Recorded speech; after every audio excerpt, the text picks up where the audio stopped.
Assalamualaikum warahmatullahi wabarakatuh. Alhamdulillahirabbil alamin. Anak-anakku serta teman-teman sekalian, semoga dalam keadaan sehat walafiat serta dilancarkan dan dimudahkan dalam proses belajarnya. Kembali lagi dalam pembelajaran daring. Pada kesempatan pagi hari ini, mata pelajaran akidah akhlak. Namun sebelum pembelajaran ini kita mulai, mari kita buka dengan membaca basmalah. Bismillahirrahmanirrahim.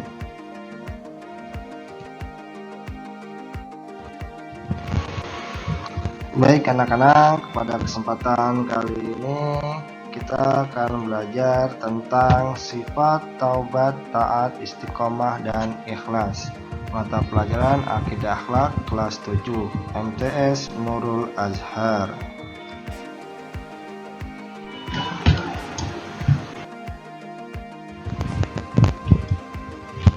Baik anak-anak, yang pertama ada taubat.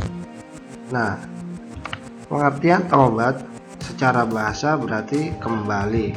Secara istilah, taubat berarti kembali ke jalan yang benar dengan didasari keinginan yang kuat dalam hati untuk tidak kembali melakukan dosa-dosa yang pernah dilakukan sebelumnya.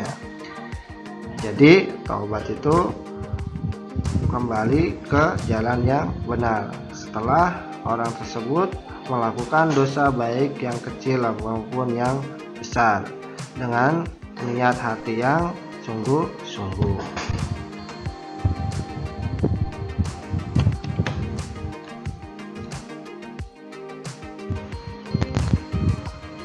Dalil tentang sifat taubat. Nah, dalil tentang sifat taubat ada dalam surat At-Tahrim ayat 8 yang berbunyi Bismillahirrahmanirrahim. Ya ayyuhalladzina amanu tubu ilallahi taubatan nasuha Asa rabbukum ayyukaffira ankum sayyi'atikum wa yudkhilakum jannatin tajri min tahtihal anhar, yang artinya, hai orang-orang yang beriman, bertaubatlah kepada Allah dengan taubat dan nasuha, taubat yang semurni-murninya. Mudah-mudahan Rabbmu akan menutupi kesalahan-kesalahanmu dan memasukkanmu ke dalam jannah yang mengalir di bawahnya sungai-sungai. Quran Surat At-Tahrim ayat 8.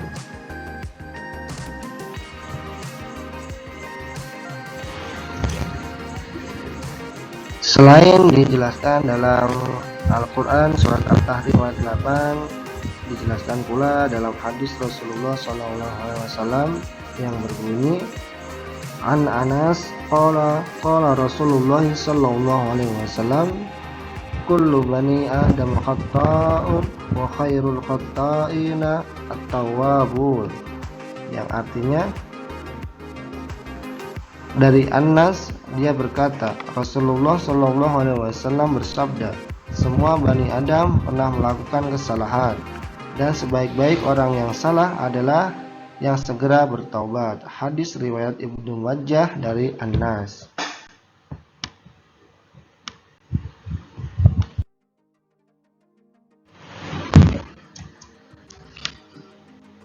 Yang selanjutnya ada jenis dan syarat taubat. Manusia adalah makhluk individu dan juga makhluk sosial. Artinya, dia tidak terlepas dari berbuat salah yang berhubungan dengan Tuhan dan berbuat salah yang berhubungan dengan sesama manusia. Karenanya jenis dan syarat taubat dibagi menjadi dua, yaitu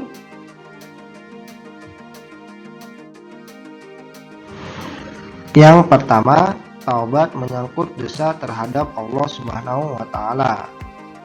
Harus meninggalkan perilaku dosa itu sendiri, menyesali perbuatan maksiat yang telah dilakukannya dengan sungguh-sungguh dan tidak akan mengulangi perbuatan dosa tersebut, berniat tidak melakukannya lagi selama-lamanya. Yang kedua, taubat menyangkut dosa terhadap sesama manusia. meninggalkan perilaku dosa itu sendiri, menyesali perbuatan maksiat yang telah dilakukannya, berniat tidak melakukannya lagi selama-lamanya, membebaskan diri dari hak manusia yang dizolimi.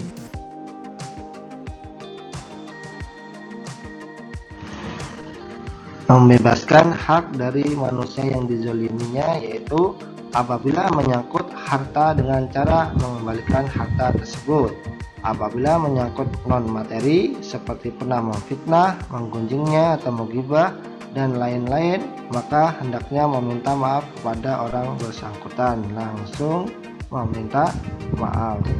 Jangan ketika setelah bertobat tidak mau meminta maaf, maka taubatnya tidak akan diterima.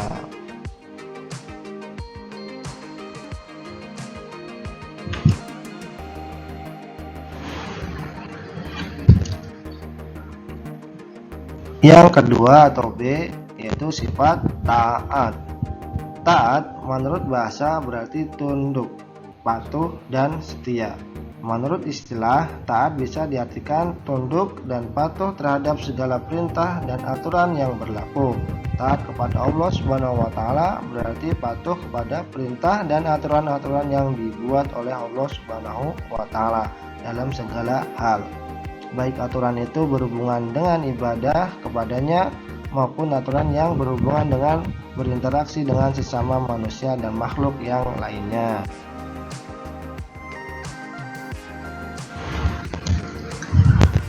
Dalam Al-Quran, Allah telah berfirman dalam surat An-Nisa ayat 59 yang berbunyi, Bismillahirrahmanirrahim. Ya ayyuhalladzina amanu ati'ullaha wa ati'ur rasul wa ulil amri minkum فَإِن تَنَازَعْتُمْ فِي شَيْءٍ فَرُدُّوهُ إِلَى اللَّهِ وَالرَّسُولِ إِن كُنتُمْ تُؤْمِنُونَ بِاللَّهِ وَالْيَوْمِ الْآخِرِ ذَلِكَ خَيْرٌ وَأَحْسَنُ تَأْوِيلًا, yang artinya, hai orang-orang yang beriman, taatilah Allah dan taatilah Rasul-Nya dan ulil amri di antara kamu. Kemudian jika kamu berlainan pendapat tentang sesuatu, maka kembalilah ia kepada Allah, yaitu Al-Quran, dan Rasul Sunnah-Nya. Jika kamu benar-benar beriman kepada Allah dan hari kemudian, yang demikian itu lebih utama bagimu dan lebih baik akibatnya. Quran Surat An-Nisa ayat 59.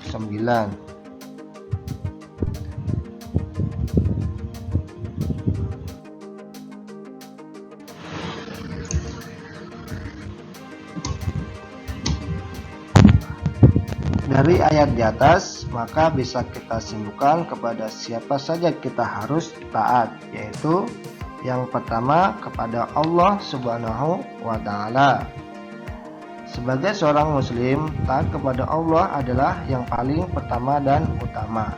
Sebagaimana ayat di atas, kalimat perintah untuk taat yang pertama adalah kepada Allah Subhanahu wa Ta'ala. Ketaatan kepada Allah ini sifatnya mutlak, tanpa ada keraguan dan tidak ada tawar-menawar dalam segala aspek kehidupan. Yang kedua, kepada Rasul-Nya, Nabi Muhammad SAW.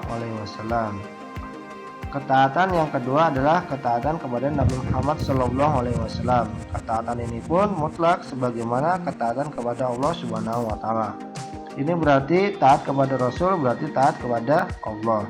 Demikian juga sebaliknya, tidak taat kepada Rasul berarti tidak taat kepada Allah Subhanahu wa Ta'ala. Karena ayat di atas jelas bahwa perintah kepada Rasul adalah wajib.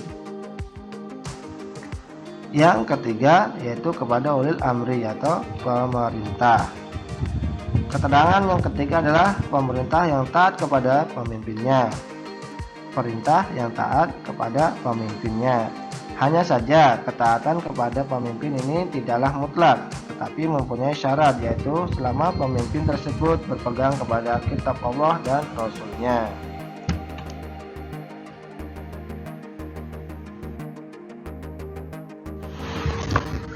Baik anak-anak, yang selanjutnya ada sifat istiqomah. Nah, sifat istiqomah ini merupakan salah satu bentuk akhlak yang mulia, suatu istilah bahasa Arab yang sering diucapkan oleh masyarakat muslim. Sifat ini selayaknya dimiliki oleh setiap muslim agar apa? Agar tidak mudah digoyahkan tantangan maupun halangan dalam memegang tali Islam dan menjalankan ajaran Islam. Istiqomah menurut bahasa berasal dari akar kata yang tersusun dari huruf qaf, wa, dan mim yang menunjukkan dua makna. Makna pertama adalah kumpulan manusia, kaum, dan makna yang kedua adalah berdiri atau tekad yang kuat. Dari makna yang kedua, istiqomah diartikan dengan i'tidal, tegak atau lurus.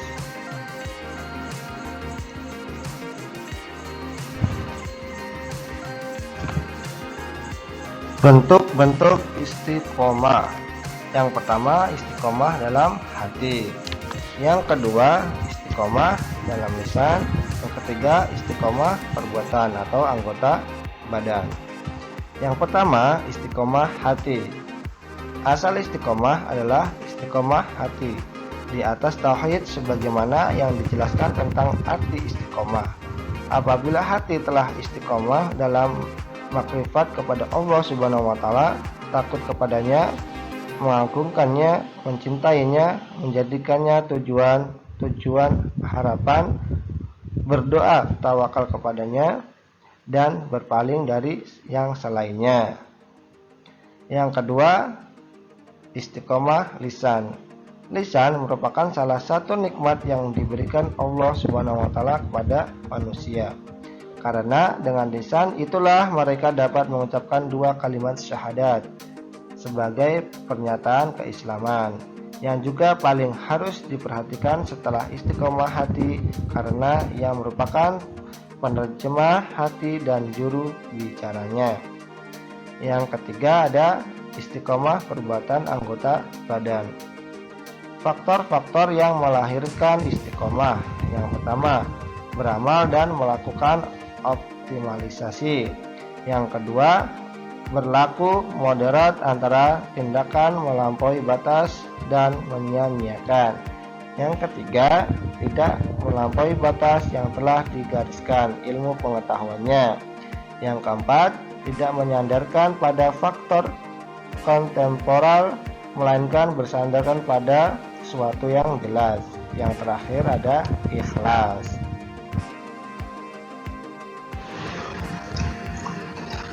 Baik anak-anak, yang terakhir ada sifat ikhlas. Secara bahasa, ikhlas bermakna bersih dari kotoran. Sedangkan secara istilah, ikhlas berarti niat mengharap ridho Allah semata dalam beramal sebagai wujud menjalankan ketaatan kepada Allah Subhanahu wa taala dalam kehidupan dalam semua aspek. Ikhlas merupakan akhlak yang agung, akhlak yang mulia, akhlak yang terpuji. Karenanya ia memiliki kedudukan yang sangat penting dalam setiap amalan, baik amalan hati, lisan maupun badan. Mengapa demikian? Betapa tidak? Ternyata nilai setiap amalan seseorang di sisi Allah adalah tergantung pada keikhlasan dia dalam berniat. Artinya, menjaga niat yang ikhlas semata-mata karena Allah dalam menjalankan segala amalan merupakan syarat utama diterimanya amalan tersebut. Oleh karena itu, kita harus mendahului dengan niat yang ikhlas dalam menjalankan amalan sebagaimana yang diperintahkannya dalam surat Al-An'am 162 yang berbunyi, Bismillahirrahmanirrahim. Qul inna salati wa nusuki wa mahyaya wa mamati lillahi rabbil alamin. Yang artinya, katakanlah sesungguhnya salat, ibadah, hidup dan matiku hanyalah untuk Allah Subhanahu wa taala. Tuhan semesta alam. Quran surat Al-An'am ayat 162.